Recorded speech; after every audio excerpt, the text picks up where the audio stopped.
Hi friends. போன சாப்டரோட முடிவுல நம்ம ஹீரோ வந்துட்டு அந்த லியோவை ஸ்பாரிங் மேட்ச்க்கு கூப்பிட்டிருப்போம். அதுக்கப்புறம் என்னாச்சுங்கிறது இந்த சாப்டர்ல பார்க்கலாம். இந்த கதையோட ஆரம்பத்திலேயே அந்த ஸ்கூலுடைய மார்ஷல் ஆர்ட்ஸ் ரூம்ல ஸ்பாரிங் மேட்ச் நடக்க போகுதுன்னு சொல்லிட்டு எல்லா ஸ்டூடெண்ட்ஸும் அந்த இடத்துக்கு போறாங்க. ஆக்சுவலா அவங்க எல்லாருமே ஆர்வமா இருக்காங்க. ஏன்னா ரொம்ப நாளைக்கு அப்புறம் சீனியர் ஸ்கூல்ல ஒரு நல்ல மேட்ச் நடக்க போகுது. உடனே அந்த லியோக்கு பின்னாடி இருக்கவனும் உன்னுடைய விட்டாலிட்டி ஸ்கோர் ரொம்பவே அதிகம் அவனை கம்பேர் பண்ணும்போது, அதனால இந்த மேட்சை ரொம்ப நேரத்துக்கு இழுத்தடிக்காம ஒரே பஞ்ச்ல இந்த ஃபைட்டை முடிச்சுவேன். இதை கேட்டு லியோவும் அட்டாக் பண்றதுக்காக ப்ரிப்பேர் ஆயிட்டு, இன்னைக்கு உனக்கு நல்ல லெசனை கத்து கொடுக்குறேன்னு சொல்ல, அடுத்த நிமிஷமே மனசுக்குள்ள ஸ்கூல் எனக்கு சொல்லிக் கொடுத்த காம்பாக்ட் ட்ரைனிங் யூட்டிலைஸ் பண்ணி இங்க யாரு கூப்பின்னு நான் உனக்கு ஷோ ஆஃப் பண்றேன் அப்படின்னு சொல்லிட்டு நம்ம ஹீரோவை அட்டாக் பண்ண போக, பதிலுக்கு நம்ம ஹீரோவும் கொஞ்சம் கூட பயப்படாம அந்த பஞ்சை ஈஸியா பிளாக் பண்ணிட்டு, நான் தான் அன்னைக்கே சொன்னேன்ல நீயும் அந்த யாங்கும் இதுக்கு பதில் சொல்லி ஆகணும்னு. இதை பார்த்த லியோவும் என்னால இதை நம்பவே முடியல, இந்த குப்பை வந்துட்டு என்னை விட ஸ்ட்ராங்கா இருக்கானோ அப்படின்னு அவன் நினைக்கும் போதே அவனோட ஃபேஸ்லயே ஒரு பஞ்சை வைக்கிறான்.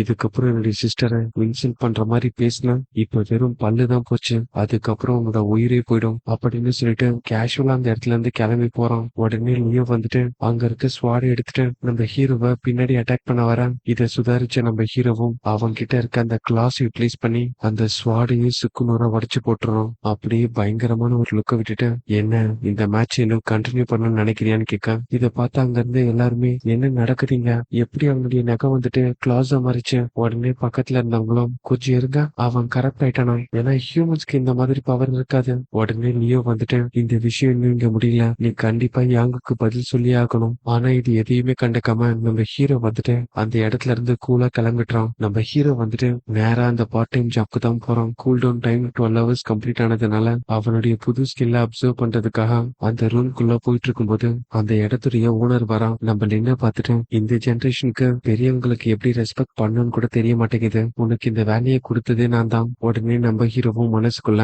ஏன்னா இந்த ஜாபுக்கு என்னை விட்டா வேற யாரும் வர மாட்டாங்க, பேமெண்ட் நல்லா இருக்கிறதுனால தான் அமைதியா வேலை செஞ்சுட்டு இருக்கேன், இல்லைன்னா உன்கிட்ட மனுஷன் வேலை செய்வானா. உடனே ஓனர் வந்துட்டு, இன்னைக்கு நிறைய பாடிஸ் வந்திருக்கேன், சும்மா இங்க நின்றுட்டு இருக்காம போய் வேலையை ஸ்டார்ட் பண்ணு. உடனே நம்ம ஹீரோவும் அந்த ரூம்குள்ள போக அங்க இருக்க வாரியர்ஸ் உடைய பாடியை பார்த்துட்டு, வர வர இவங்களுடைய கவுண்ட் இன்க்ரீஸ் ஆயிட்டே போகுது. நேத்து அந்த பீஸ்டுடைய மெமரிஸ்ல ஃப்ரண்ட் லைன் எப்படி இருக்குன்னு பார்த்தேன், அந்த பிளேஸ் ரொம்பவே டேஞ்சரஸா இருக்கு. என்னவோ என்னுடைய ஸ்ட்ரென்த்தை முடிஞ்ச அளவுக்கு ஸ்பீடா இன்க்ரீஸ் பண்ணும் அப்படின்னு சொல்லிட்டு அங்க இருக்க ஒரு சோல்ஜர் கிட்ட போறோம். இவருடைய யூனிஃபார்ம் பாக்குறதுக்கு நேத்து சோல் அப்சர்வ் பண்ண அந்த வாரியர் லியாங் மாதிரியே இருக்கு, கண்டிப்பா எனக்கு ஏதாச்சும் புது மிலிட்டரி ஸ்கில் கிடைக்கிறதுக்கு வாய்ப்பு இருக்கு அப்படின்னு அந்த சோல் அப்சர்வ் பண்ண ஆரம்பிக்கிறான். ஆக்சுவலா இந்த சோல்ஜருடைய நேம் வந்துட்டு வாங் மியாங். நம்ம ஹீரோவும் சக்சஸ்ஃபுல்லா சோல் அப்சர்வ் பண்ணிட்டான். உடனே ஸ்கிரீன்ல 3 ஆப்ஷன் பாப் ஆகுது. நம்ம ஹீரோவும் நேத்து நினைச்ச மாதிரி option A basic military martial arts choose பண்றான். ஆக்சுவலா இது வந்துட்டு ஒரு டூப்ளிகேட்னே சொல்லலாம். இதன் மூலியமா அவனுடைய ப்ரொஃபிஷியன்சி இன்க்ரீஸ் ஆகுதான்னு பாக்குறான். அவன் எக்ஸ்பெக்ட் பண்ண மாதிரியே லெவல் 1ல இருந்த மிலிட்டரி மார்ஷல் ஆர்ட்ஸ் இப்ப லெவல் 2க்கு போயிட்டு. சோ இதன் மூலியமா நம்ம ஹீரோக்கு ஒரு விஷயம் கிளியரா தெரியுது, சேம் ஸ்கில்ல அப்சர்வ் பண்ணனா அவனுடைய லெவல் இன்க்ரீஸ் ஆகுது. இத பார்த்த சந்தோஷத்துல அடுத்த பர்சன் கிட்ட போக, ஆக்சுவலா நம்ம ஹீரோ ஒரு விஷயத்த மறந்துட்டான். எந்த ஒரு சோல் அப்சர்வ் பண்ணதுக்கு அப்புறமும் 12 hours அவன் வெயிட் பண்ணணும். என்னுடைய லிமிட்டை நான் மறந்துட்டேன், என்னால இதை ரிப்பீட்டடா யூஸ் பண்ண முடியாது. சரி ஓகே, இப்ப வேலையை பார்க்கலாம்னு சொல்லிட்டு அங்க இருக்க சோல்ஜர்ஸ் உடைய பாடியை எரிக்க ஆரம்பிக்கிறான். இதே நேரத்துல பார்டர் லைன்ல அங்க இறந்த சோல்ஜர்ஸையும் பீஸ்டையும் ஒரு ட்ரக்ல போட்டுட்டு இருக்காங்க.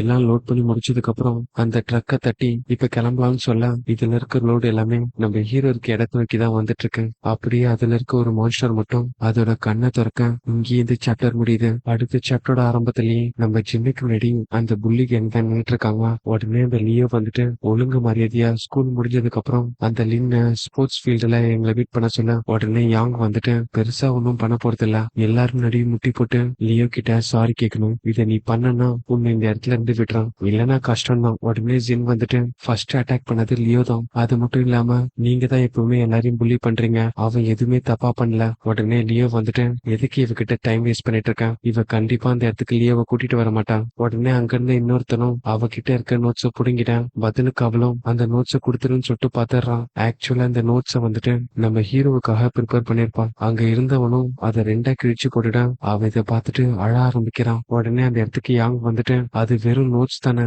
எதுக்கு அழுகுறன்னு கேட்டுட்டு பேசாம அந்த டிராஷ் கூட சுத்துறத நிறுத்திட்டு நான் சொன்ன விஷயத்த செய் அப்படிங்கிறப்போ, பதிலுக்கு அவளும் அவனோட ஃபிங்கரை கடிச்சு வச்சிடறான். இதனால கோவமான யாங்கும் பலார்னு ஒண்ணு வைக்க, பக்கத்துல இருக்கவனுங்க அவனை என்கரேஜ் பண்றாங்க. உடனே ஜின் வந்துட்டு அவளோட நோட்ஸ் ஒருத்தன் கையில இருக்கிறத பார்த்துட்டு, இந்த நோட்ஸ 1 மாசமா நான் ப்ரிப்பேர் பண்ணிட்டு இருக்கேன் லின்னுக்காக. அதை டெஸ்ட்ராய் பண்ண விட மாட்டேன்னு சொல்லிட்டு அந்த நோட்டை புடுங்க போறான். இதை நோட்டீஸ் பண்ண யாங்கும் அடுத்த நிமிஷமே அவ கழுத்தை பிடிச்ச இப்போ உனக்கு தெரிஞ்சிருக்கும்னு நினைக்கிறேன் நம்ம 2 பேரோட ஸ்ட்ரென்த்துக்கும் நடுவுல இருக்க கேப். இந்த ஸ்கூல்லயே ஸ்பீடும் ஸ்ட்ரென்த்தும் அதிகமா இருக்க நம்பர் 1 ஸ்டூடெண்ட் நான் தான். அதுக்கப்புறம் நீங்க 3 பேரும் இவளை அட்டாக் பண்ணுங்க. இன் கேஸ் அவளுக்கு ஏதாச்சும் ஆச்சுன்னா அதுக்கான ஃபுல் ரெஸ்பான்சிபிலிட்டி நான் எடுத்துக்கிறேன். அடுத்த நிமிஷமே ஒருத்தன் அவளை அட்டாக் பண்ண போக அவனோட கையை யாரோ பிளாக் பண்றாங்க.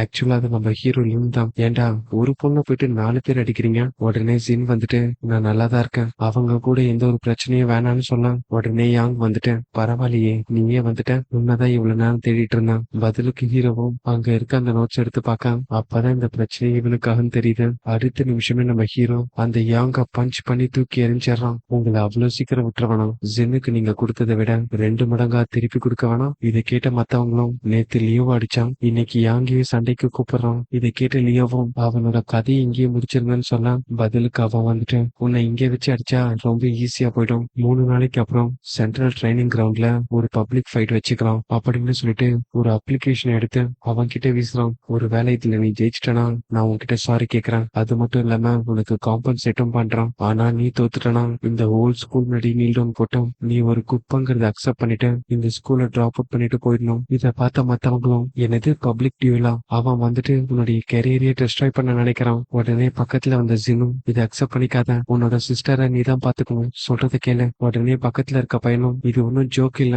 அவனுடைய விட்டாலிட்டி 3.5, உங்க 2 பேருக்கும் நடுவுல இருக்க கேப் ரொம்பவே அதிகம். உடனே லியோ வந்துட்டு என்ன பயந்துட்டியா, சரி அப்பனா ஒண்ணு பண்ண, நம்ம யாங் கிட்ட நீல் டவுன் பண்ணி சாரி கேளு, உன்னை மன்னிச்சு விடுறதுக்கு வாய்ப்பு இருக்கு. உடனே ஹீரோ வந்துட்டு நான் இதை அக்செப்ட் பண்ணிக்கிறேன், ஆனா ஒரு கண்டிஷன், இந்த டியூல் மேட்சை ஃபுல்லா ரெக்கார்ட் பண்ணி பப்ளிக்கா ப்ராட்காஸ்ட் பண்ணணும் அப்படின்னு சொல்லிட்டு சிக்னேச்சர் போட்டு அவன் மூஞ்சிலே தூக்கி எறிறான். பதிலுக்கு அவனும் நல்லா ஞாபகம் வச்சுக்கோ, உன்னை இந்த ஸ்கூல்ல விட்டு துரத்தடிக்க போறான். பதிலுக்கு நம்ம ஹீரோவும் உண்மையான குப்பை யாருன்னு நான் உனக்கு காட்டுறேன் அப்படின்னு சொல்ல இங்கேயே இந்த சாப்டர் முடியுது. அடுத்தடுத்த சாப்டர் பாக்குறதுக்கு இந்த வீடியோக்கு ஒரு லைக்க போட்டு நம்ம சேனலை சப்ஸ்கிரைப் பண்ணிக்கோங்க. அடுத்த சாப்டர்ல உங்களை சந்திக்கிறேன்.